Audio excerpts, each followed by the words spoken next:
बरतिया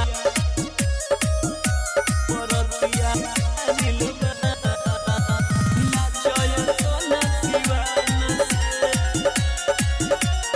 music by Kundan Raj. बरतिया नीलबा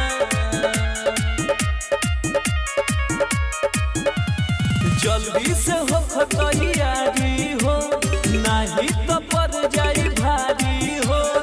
अरे उठ रे राय से राजी हो जा करे जा ना तो होई बरियारी हो।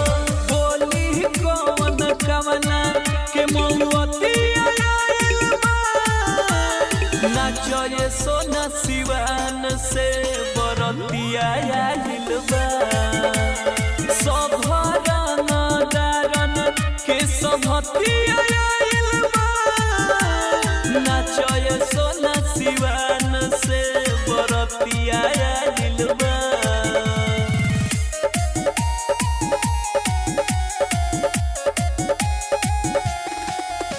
बरतिया आइल बा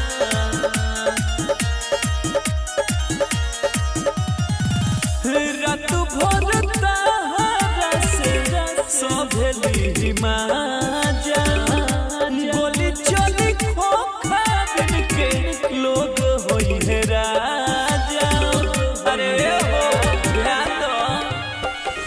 रात भर तारा से सभेली माजा गोली चली खोखा बिन के लोग होई है राजा। एके 56 लेके सब जमती आइल बा नाचो ये सोना सिवान से बरतिया आइल बा। सब दारन के सभती आइल बा नाचो ये सोना सिवान से बरतिया आइल बा।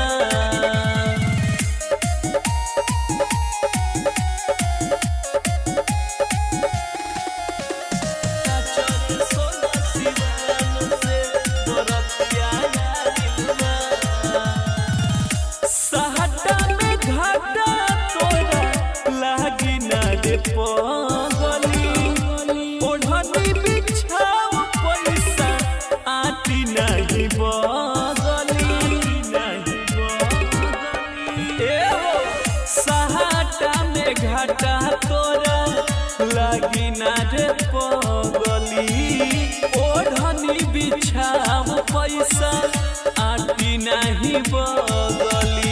लाखों के बात हटाव करोड़पति आइल बा नाचो ये सोना सिवान से बरतिया आइल बा।